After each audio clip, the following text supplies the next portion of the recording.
서울의 소득 대비 주택 가격 비율은 26배에 달하며 이는 뉴욕의 13배보다 2배 높은 수치입니다. 소득은 제자리인데 주택 가격만 끝없이 상승한 결과 젊은 세대는 주거 사다리에서 탈락하고 결혼과 출산을 포기하는 상황에 이르렀습니다. 지금의 부동산 가격은 실질 소득과 전혀 괴리된 빚의 거품일 뿐입니다.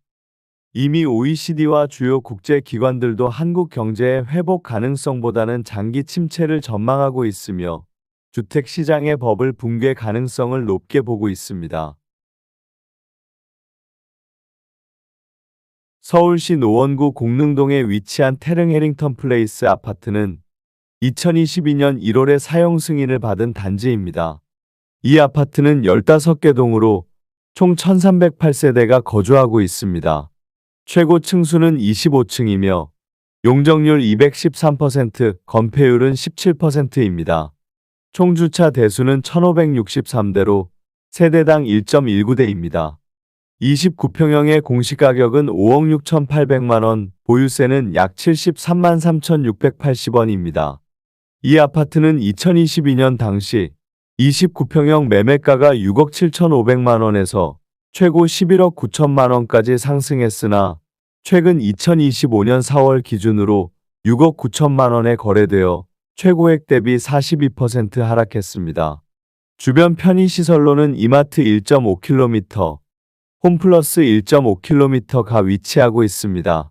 종합병원으로는 한국원자력 병원이 약 324m 거리에 있으며 반경 1km 이내에 병원 89개, 약국 34개, 편의점 37개, 마트 5개, 학원 45개가 분포되어 있습니다. 교육시설로는 서울태릉 초등학교 383m, 불암중학교 2.4km, 대진고등학교 1.5km가 있습니다. 교통편으로는 화랑대역이 683m 거리에 있으며 을지로까지 약 45분, 강남까지는 약 45분이 소요됩니다. 미국 경제의 붕괴 신호가 본격적으로 현실화되고 있으며 이는 한국 부동산 시장에도 치명적인 여파를 불러올 수밖에 없습니다. 우선 미국의 자산 시장은 심각한 혼란에 빠져 있습니다. 2025년 4월 21일 기준 나스닥은 하루 만에 2.5% 급락했고 S&P 500과 다우지수도 연달아 하락했습니다. 이는 트럼프의 금리 인하 압박과 연준에 대한 공격적인 책임 전가에서 비롯된 것으로 미국 경제 지도자들조차 위기를 인지하고 있지만 서로에게 책임을 전가하는 상황입니다. 이런 정치적 불확실성과 정책 혼선은 기술주 하락을 부추기며 테슬라, 엔비디아, 메타, 아마존, 애플 등 핵심 주식들이 줄줄이 폭락하고 있습니다. 동시에 금값은 온스당 3,400달러를 돌파해 역사상 최고치를 기록했으며 이는 대공황이나 금융위기, 전쟁 시기와 유사한 자산 회피 현상입니다. 금값 상승은 미국 국채의 매력을 떨어뜨리고 있으며 2025년에는 무려 3조 달러 약 4,200조 원의 미국 국채가 만기를 맞습니다. 이는 한국 연간 예산의 약 7에서 8배에 달하는 엄청난 규모입니다. 미국 국채가 팔리지 않으면 디폴트 위험에 직면하게 되며 이를 방지하기 위해 금리를 인상하는 악순환이 발생합니다. 실제로 10년물 금리는 5%에 도달했고 30년물은 이를 넘어서면서 자금 조달 비용이 급등했습니다. 이는 비정상적인 정치적 리스크로 인한 금리 상승이며 경제 전체의 소비와 투자를 얼어붙게 만들고 있습니다. 더 심각한 문제는 미국의 이민자 추방 정책입니다. 2025년 한 해 동안 100만 명을 추방한다는 계획은 실물 경제의 기반을 스스로 붕괴시키는 자폭 행위입니다. 이민자들은 저렴한 노동력과 물가 안정의 핵심이었으며 도이치뱅크에 따르면 이민자가 없었다면 인플레이션은 0.5%포인트 이상 더 상승했을 것이라 분석되었습니다. 그럼에도 불구하고 미국은 현재 이 엔진을 꺼버리고 있는 것입니다. 이러한 미국 경제의 위기는 한국에도 직접적인 타격을 주고 있습니다.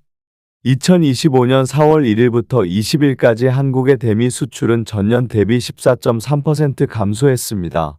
승용차는 마이너스 6.5%, 가전 마이너스 29.9%, 컴퓨터 주변기기 마이너스 23.3%, 철강은 마이너스 8.7%에서 최대 마이너스 37%까지 급감했습니다. 이는 단지 수출 감소에 그치지 않고 공장 가동 중단과 실업 증가로 이어질 수 있는 중대한 문제입니다. 하지만 한국은 이 위기를 준비하지 못했습니다. 수백조 원을 부동산에 쏟아부은 결과 정부는 여전히 집값 유지를 위해 국민 세금을 투입하고 있습니다. 이와 같은 부동산 거품은 결국 유지될 수 없으며 거짓에 기반한 경제 구조는 대외 충격이 닥쳤을 때 무너지게 되어 있습니다. 거품은 제거되어야 하고 경제는 고통을 감수하더라도 구조조정을 통해 재건되어야 합니다. 결국 부동산 가격은 크게 하락할 수밖에 없습니다.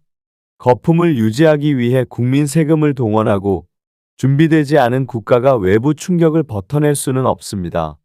위기는 반드시 오며 준비되지 않은 채 맞이한 그 순간 가장 큰 고통은 부동산의 모든 자산을 몰빵한 이들에게 돌아갈 것입니다.